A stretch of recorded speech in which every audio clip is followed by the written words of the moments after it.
Bom dia e bem-vindos à audioconferência da Oncoclínicas.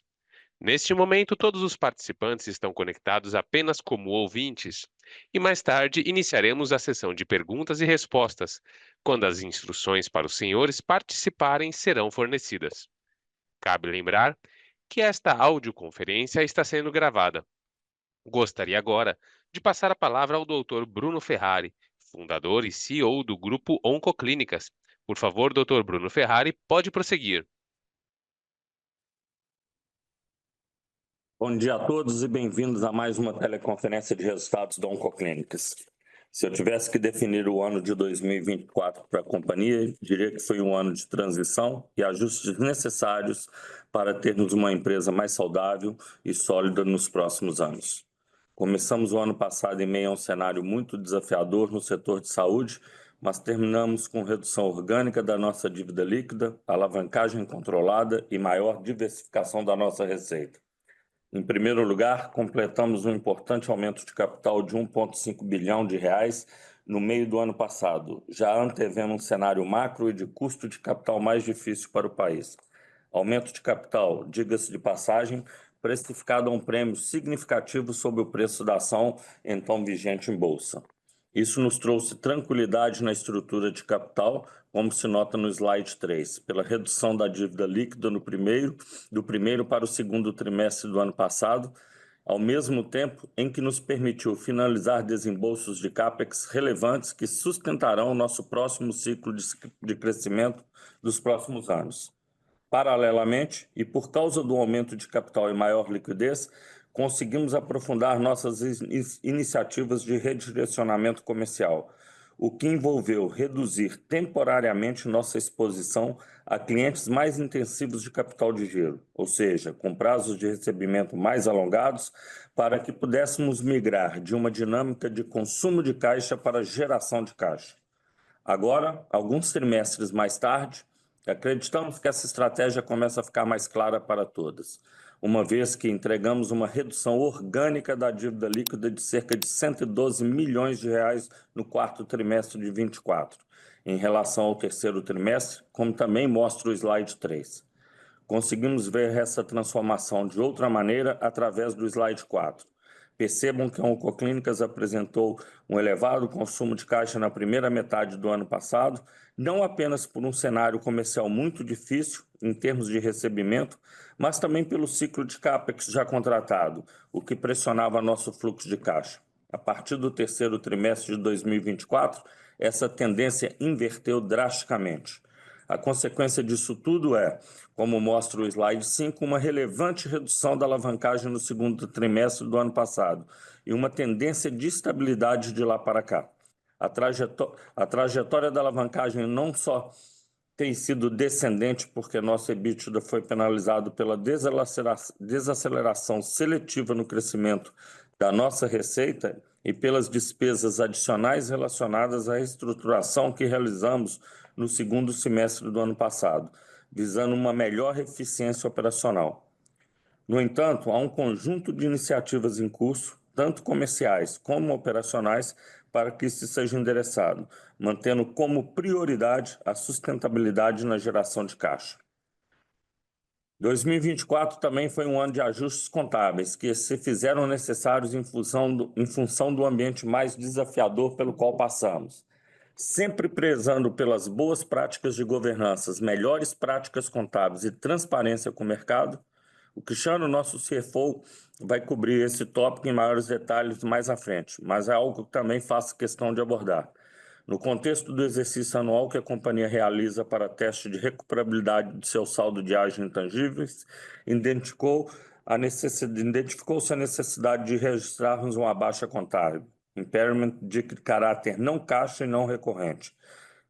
Trata-se de uma fotografia de um momento do ciclo em que a administração da companhia julgou correto revisar suas projeções financeiras futuras para algumas de suas operações, em linha com a transparência e o conservadorismo que sempre norteou nossas divulgações financeiras e relacionamento com o mercado. Por fim, continuamos a ver uma consistente, embora gradual, melhora no setor, com nossa provisão de paraglosas e devedores duvidosos seguindo uma trajetória de queda, uma tendência que vemos como encorajadora mostrada no slide 6. Antes de passar a palavra para o Cris, que cobrirá o restante da apresentação, gostaria de mais uma vez agradecer a todos os nossos pacientes, corpo clínico, colaboradores, parceiros e investidores que nos apoiam permanentemente em nossa missão diária de vencermos a batalha contra o câncer. Cris. Obrigado, Bruno. Bom dia a todos. Começando pelo slide 7, vou comentar sobre o nosso crescimento de volume e ticket médio. O volume de procedimentos no quarto trimestre cresceu 6,2% ano contra ano, uma desaceleração em relação aos períodos anteriores, principalmente por conta da nossa estratégia de redução de exposição a fontes pagadoras mais intensivas de capital de giro. A estratégia adotada pela companhia, principalmente a partir do terceiro trimestre do ano passado, tem como objetivo a priorização da geração de caixa da companhia, aliada com os anseios de longo prazo de sustentabilidade e disciplina financeira. Como consequência dessa estratégia, o ticket médio por tratamentos reduziu sequencialmente, mas mantém a tendência de crescimento ano contra ano, em linha com a inflação médica do nosso segmento de oncologia no período. No slide 8, a receita bruta da companhia atingiu 1,7 bilhão de reais no quarto trimestre, um crescimento de 9,2% em relação ao mesmo período do ano anterior. No período anual, o crescimento foi de 13,5%, inferior ao CAGR de 32,5% dos últimos anos, mas vale lembrar que os anos anteriores contaram com um crescimento inorgânico advindo de aquisições e novas parcerias comerciais, bem como um crescimento orgânico mais acelerado e que, deliberadamente, reduzimos nos últimos 2 trimestres. Semelhantemente, no slide 9, temos o crescimento de receita líquida nos mesmos patamares da receita bruta, uma vez que a nossa PCLD foi bastante em linha com aquela observada no ano de 2023, 2,6%, conforme mostra o slide 10, retornando em direção a patamares mais próximos do nosso histórico. No slide 11, a margem bruta atingiu 32,4%, inferior aos níveis observados nos anos anteriores, principalmente em função da política comercial mais restritiva adotada pela companhia e também por mix de medicamentos incorporados. Olhando para 2024 o ano todo, a margem bruta ficou em 33,3%. No slide 12, vemos as despesas operacionais ainda impactadas pela reestruturação que a companhia implementou a partir do terceiro trimestre de 2024, o que, combinado com uma receita menor do que o previsto, resultou em menor alavancagem operacional e aumento desse indicador como um percentual do top line.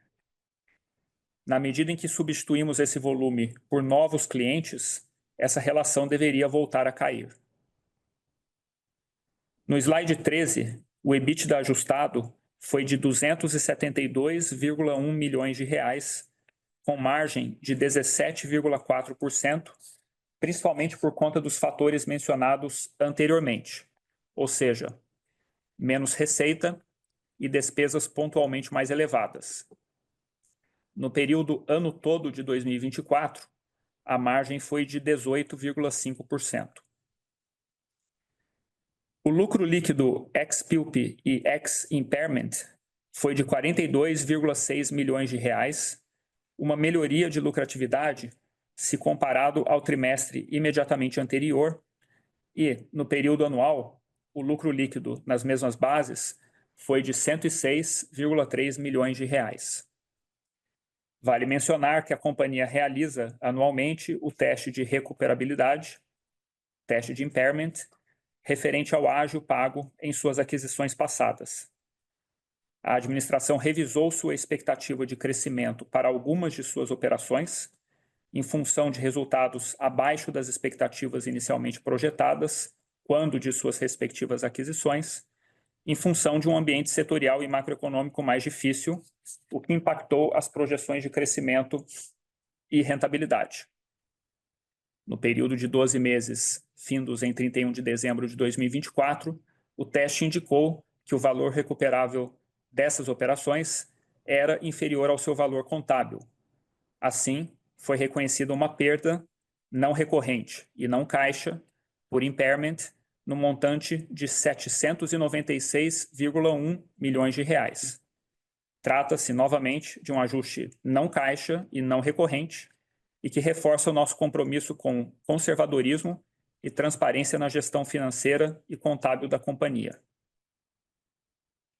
No slide 15, a companhia atingiu um ciclo de capital de giro líquido de 40 dias no quarto trimestre, o melhor ciclo do ano, demonstrando os resultados de diversas iniciativas internas, bem como da priorização do relacionamento comercial com as fontes pagadoras menos demandantes de capital de giro.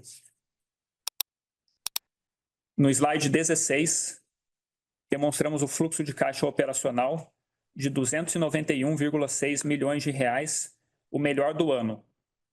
Esse fluxo de caixa operacional foi suficiente para pagamento de juros anuais e semestrais. Vale lembrar que o segundo e quarto trimestres são os mais pesados do ponto de vista de desembolso de juros, uma vez que a maioria das nossas dívidas tem cupom semestral e anual. Outro ponto relevante foi a redução do CAPEX, que no trimestre foi de 32,8 milhões no período, o menor nível do ano, refletindo a já comentada disciplina financeira nos investimentos da companhia.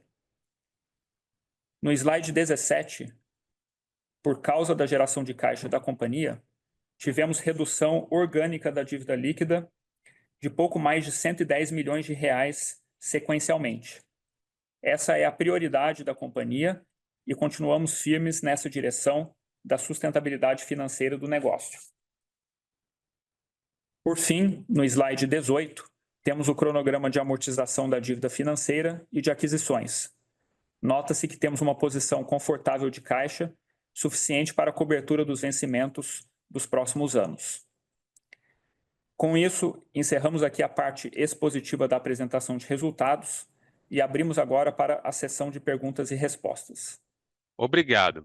Senhoras e senhores, iniciaremos agora a sessão de perguntas e respostas. Para fazer uma pergunta, por favor, levante a mão através do botão disponível na videoconferência. A nossa primeira pergunta vem do senhor Vinícius Figueiredo, do Itaú BBA. Por favor, senhor Vinícius Figueiredo, o senhor pode abrir o seu áudio agora. Bom dia a todos, obrigado por pegar a minha pergunta. Tenho duas aqui. A primeira seria em relação à expectativa de margem EBITDA, né, para 2025. Acho que temos algumas partes se movendo aqui, né, como vocês comentaram. Acho que primeiro a gente tem a receita, né, o crescimento mais focado aqui, principalmente em fontes pagadoras que tenham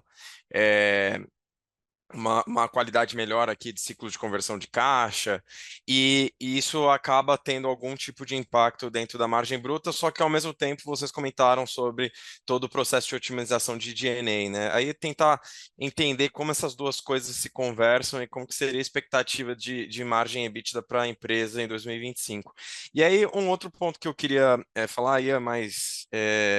talvez olhando mais longo prazo aqui, né? Mas você tem aqui em São Paulo já, né, um parceiro que está indo super bem a Porto, né? Que vem crescendo bastante a base de beneficiários, você sendo uma parte super relevante dentro da rede credenciada deles, e também agora com o credenciamento da Apvida, né?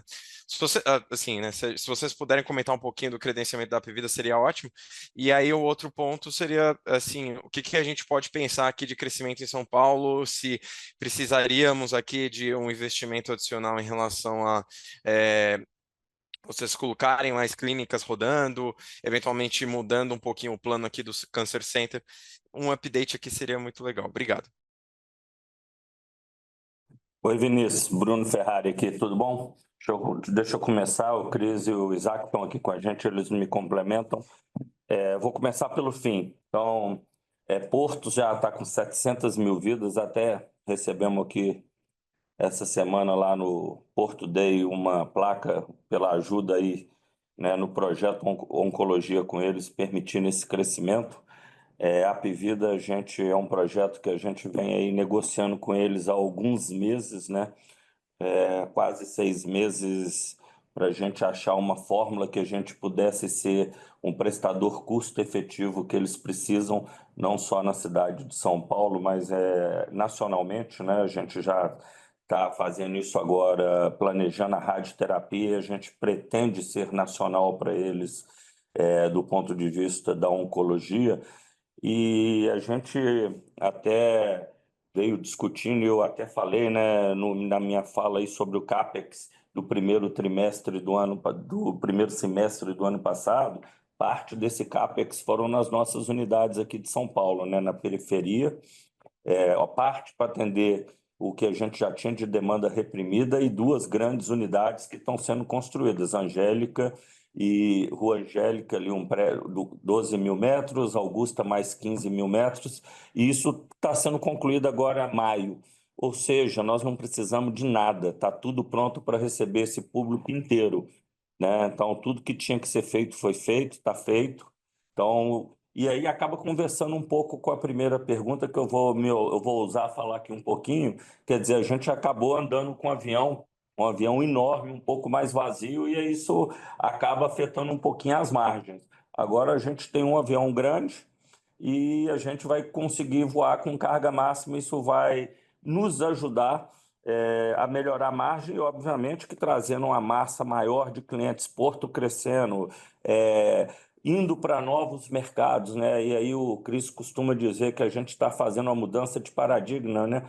Entrando em fontes verticalizadas para ser o prestador preferencial de oncologia deles, né? A gente acaba pegando um addressable market que nunca foi levado em consideração, né? Só a Apivida 8 milhões de clientes aí que a gente do mercado privado que nem se considerava que poderia estar sendo atendido por nós. Então, isso vai acabar melhorando o nosso ganho de escala, né, junto com indústrias farmacêuticas, nossa eficiência operacional. Quer dizer, no fim do dia, um avião voando, um avião maior voando com mais passageiros, né, com mais clientes, e acho que isso reflete no médio prazo em melhores margens. Então, eu queria até que o Cris complementasse, fosse até mais técnico aí, Cris. Claro. Bom dia, Vini. Sobre acho que complementando, né, os pontos do Bruno, quando a gente olha essa combinação de uma receita, né, um top line mais soft, né, porque na prática o que a gente fez foi uma redução de mais ou menos uns 30 milhões de reais mês, 30 a 35 milhões de reais mês, pela redução né, da exposição a uma série de planos e operadoras, justamente por essa nova política comercial de priorizar fluxo de caixa, né, geração de caixa e preservar o nosso capital de giro. Obviamente que o impacto líquido não foi esse, porque a gente já vem, né, substituindo esse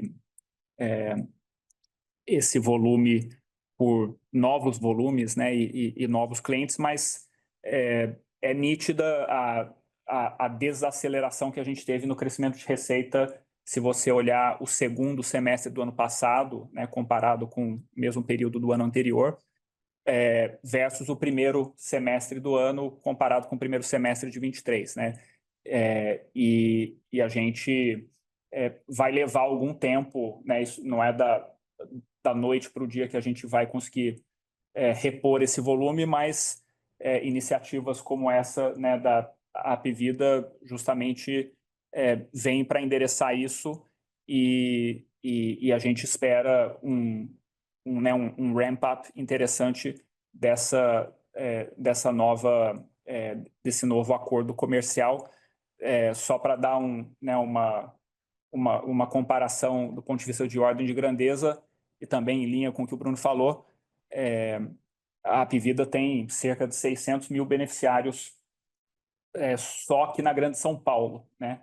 E que é onde o nosso escopo inicialmente se concentra. lembrando que a radioterapia é nacional, né? O acordo já é nacional para a radioterapia desde o começo. Então, a gente está falando de um volume de beneficiários praticamente igual ao tamanho da Porto hoje, né? Só para essa fase inicial. Então, a expectativa é sim que a gente volte a ter uma reaceleração no top line ao longo de 25. A gente não tem, né, nenhum número específico, nenhum guidance para isso, mas simplesmente por essa dinâmica deve acontecer uma reaceleração, ao mesmo tempo em que a gente, por causa disso, deveria voltar a ganhar alavancagem operacional, muito embora a gente tenha reduzido, né, via um programa de right sizing e reestruturação no segundo semestre do ano passado. Foram mais de 400 headcounts, né, que a gente reduziu na companhia toda, e isso, inclusive, impactou, né, G&A com severance, né, e despesas de reestruturação nos últimos 2 tris do ano passado, e isso também já está no passado, né? A gente não deveria ter mais isso de 25 para frente. Então, na medida em que a gente retoma o crescimento do top line de uma forma mais robusta, sim, a gente espera, né? O que o management aqui ambiciona é que a gente volta a recuperar a margem ao longo de 25. Não, ficou perfeito. Obrigado. Obrigado, Bruno. Obrigado, Cris. Nossa próxima pergunta vem do senhor Caio Moscardini, do Santander. Por favor, senhor Caio, pode abrir o seu áudio. Oi, pessoal, obrigado por pegar minha pergunta aqui. 2 perguntas rápidas, né? Queria que vocês comentassem um pouquinho, né, do que vocês esperam de exposição ao seu principal cliente, né, da empresa. A gente viu uma queda, né, da representatividade dele de 16% em 2023 para algo como 15% da receita agora em 2024. Então, eu queria entender o que a gente poderia esperar para 2025. E a gente também notou, né, que o earnout ele cai de 289 milhões no terceiro TRI para algo como 195 milhões no quarto trimestre. Imagino que isso também seja, né, em decorrência do que aconteceu com o impairment, mas queria pegar com vocês um pouco da expectativa que vocês têm de realmente ter que pagar, né, por esses earnouts. Obrigado. Oi, Caio, obrigado. Vou começar pela primeira parte da pergunta, né, exposição né, concentração ao maior cliente. A gente tem uma estratégia sendo executada desde o IPO para cá, né, e a gente fala isso, né, de forma bem consistente, que é uma de aumentar a diversificação da nossa base de receitas, né, e a pulverização da nossa carteira de clientes. Se a gente for olhar para um histórico mais longo, na época do IPO, agosto de 21, a Unimed Rio, na época, né, nossa maior fonte pagadora, era 19% da nossa receita. Esse número hoje já está mais próximo de 10%. Está bem low double digits, muito mais próximo de 10%. E a gente tinha justamente isso como meta, né? Que ao longo de 25, em algum momento, a nossa maior fonte pagadora não representasse mais do que 10% da nossa receita. Então, agora, com, né, essas iniciativas adicionais que a gente, na verdade, acelerou em 24 para a diversificação da receita, esse movimento deve continuar. Lembrando que a gente já era um player com receita relativamente diversificada, né? A gente atende mais de 320 planos de saúde, justamente pela nossa capilaridade, né? 44 cidades, exposição a diferentes operadoras e planos, mas a gente ambiciona bem mais do que isso. A gente quer ter de fato, uma pulverização muito maior da nossa carteira de clientes. Então, isso deve seguir acontecendo. Com relação à redução da parcela de earn-outs, né, ali dentro do nosso sellers, né, da dívida de aquisições a pagar, obviamente que isso está relacionado ao exercício de impairments, né, porque na medida em que a gente revisa para baixo a expectativa de projeções financeiras de vários desses ativos, isso conversa com a expectativa de pagar ou não determinadas parcelas de earn-out. Então, isso é dinâmico, né? Porque, lembrando que o teste de impairment é uma fotografia ali em 31 de dezembro de 24, leva em consideração essas projeções revisadas para baixo, leva em consideração taxa de desconto, né, e custo de capital também, que reflete o momento que a gente vive hoje no macro. Então é difícil dizer, né, se efetivamente esses valores serão desembolsados lá na frente ou não, porque isso é dinâmico e pode mudar, né? Pode oscilar, mas se a gente tivesse que dar uma fotografia hoje, né, com a perspectiva que a administração tem hoje, a redução desses valores de earn-out reflete a expectativa da companhia no momento atual. Tá ótimo, Cris, muito obrigado. Nossa próxima pergunta vem do senhor Gustavo Miele, do Goldman Sachs. Por favor, senhor Gustavo, pode abrir o seu áudio. Oi, Bruno, Cris, Isaac, bom dia, obrigado pela apresentação. Eu tenho duas também, por favor. A primeira pergunta, eu queria ouvi-los um pouco sobre a pré-alta desse ano, né? A gente está vendo uma CMED rodando num patamar um pouco mais baixo dos níveis históricos. Queria ouvir de vocês um pouco como isso tem se refletido no nível de estocagem, que naturalmente acontece um pouco mais no primeiro trimestre, fruto desse efeito sazonal. Essa é uma primeira pergunta. E um segundo ponto também, te notou a exemplo do que aconteceu no segundo trimestre, uma realocação aqui de parte dos recebíveis, né? Que tem um pedaço que migra novamente aqui para o não circulante lá no ativo, fruto, pelo que eu entendo, de algumas renegociações que vocês estão fazendo com clientes específicos. Eu só queria entender, olhando prospectivamente aqui para 2025, se vocês estão endereçando acordos novos nesse sentido, e como a gente deveria pensar essa porção não circulante variando ao longo desse ano. São esses dois pontos, pessoal. Muito obrigado. Oi, Miele, bom dia, é o Cris aqui. Sobre pré-alta, não é algo que a gente ache que faça sentido esse ano, né? Já não foi o ano passado. A gente leva muito em consideração o que é a CMED anunciada, né, ou esperada, né, independente do período, mas nesse momento já anunciada. 3,8%, né? Versus o custo de capital, né, de fazer essa pré-estocagem, né? Então, esse custo-benefício nesse momento, na nossa avaliação, não se justifica.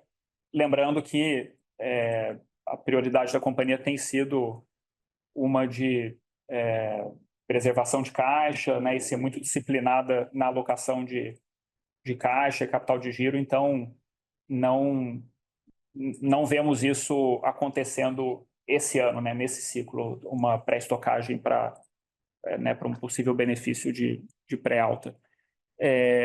Com relação a essa realocação de recebíveis para longo prazo, isso ainda é reflexo de algumas renegociações de recebíveis para estruturas de recebimento em maior longo prazo, para que isso possa casar com o fluxo de caixa das fontes pagadoras em questão. A gente não tem visibilidade e não espera, nesse momento, que haja mais movimentos nesse sentido. A gente acha que o que tinha que ter de repactuação, né, em relação a eventuais atrasos e que foram convertidos em recebíveis de longo prazo, a gente concluiu essas negociações até o final de 2024 e não temos nenhuma indicação do ponto de vista do que a gente está vendo aqui de negócio e cenário de recebimento que haverá mais migração de recebíveis, né, dessa linha do corrente para longo prazo, não. Excelente, tá claro, Cris. Obrigado. Bom dia. Nossa próxima pergunta vem do senhor Leandro Bastos, do Citi. Por favor, senhor Leandro, pode prosseguir. Bom dia, pessoal. Obrigado. São duas perguntas aqui também.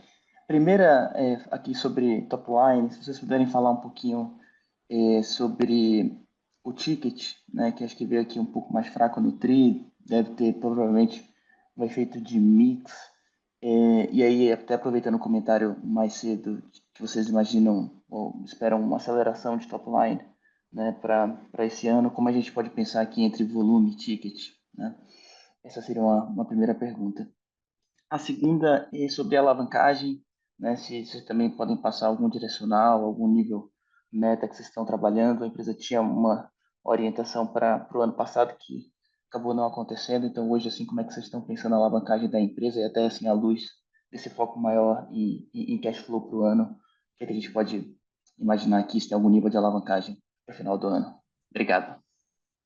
Bom dia, Leandro, que é Isaac.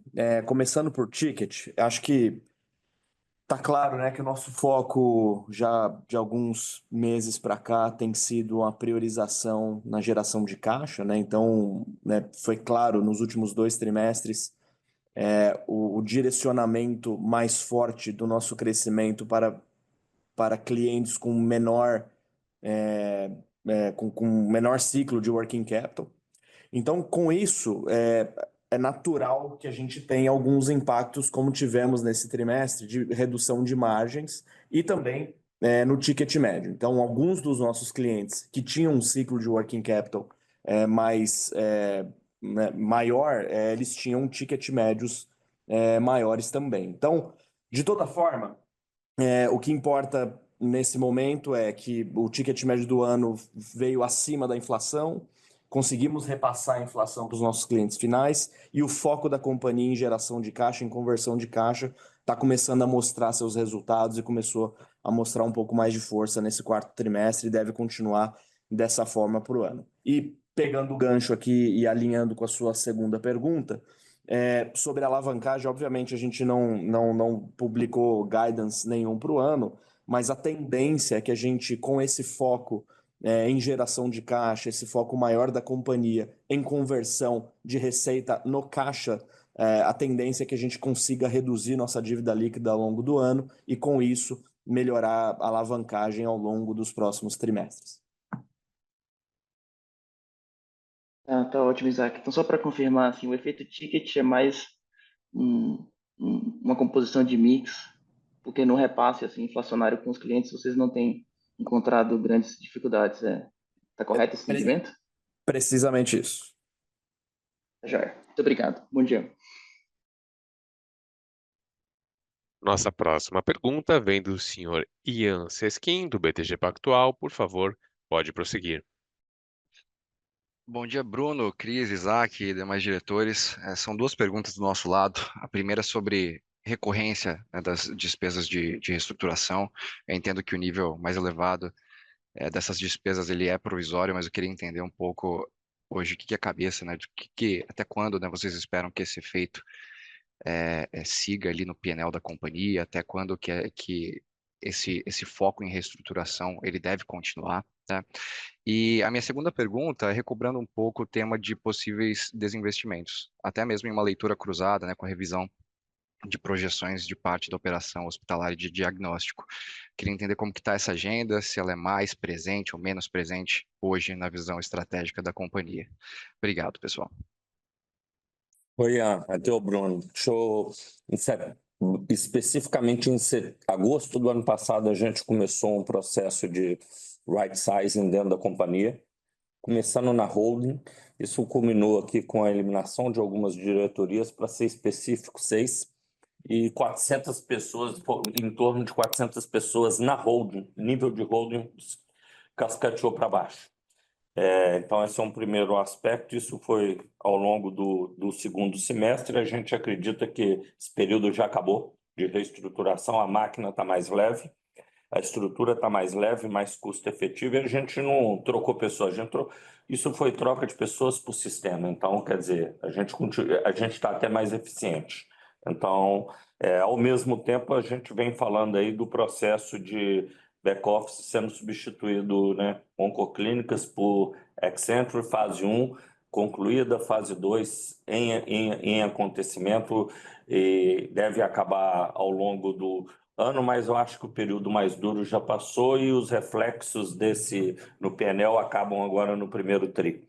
Então, agora é bola para frente, e eu acho que a gente vai conseguir enxergar esses números melhor, de uma maneira melhor e mais consistente a partir do segundo semestre, do segundo trimestre. Em relação, qual foi desculpa, a outra pergunta? A outra foi sobre desinvestimentos, né? Desinvestimento, assim, não é nem questão de desinvestimento, é uma questão de realinhamento, acho que seria a palavra mais correta, de investimentos. É trazer para alguns dos nossos investimentos parceiros, né, que estejam alinhados com as práticas, né, com as atividades não oncológicas. A gente não está aqui querendo vender nenhum ativo, a gente não está querendo desinvestir em nenhum ativo, mas trazer estrutura ou mais corpo para os ativos que a gente tem. Acho que a palavra certa é essa, que vender é fácil. Vender os ativos é fácil, tem comprador, mas não é o que a gente está procurando, não é o que a gente vai fazer. O que a gente vai fazer é um realinhamento desses investimentos, trazendo parceiros estratégicos para alguns deles. Então, ele acaba ficando robusto, a gente cuidando integralmente da linha oncológica, e o que não é oncológico, a gente passando para quem tem uma expertise maior, mais escala, e fazendo com que essas estruturas sejam mais custo-efetivas para o grupo. Está claro. Obrigado, Bruno.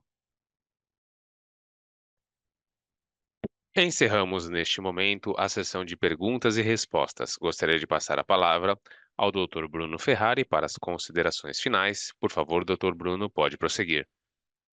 Então, queria mais uma vez agradecer a todos a participação aqui na nossa teleconferência de resultados. Um bom dia a todos. Muito obrigado. A audioconferência da Oncoclínicas está encerrada. Agradecemos a participação de todos e tenham um bom dia.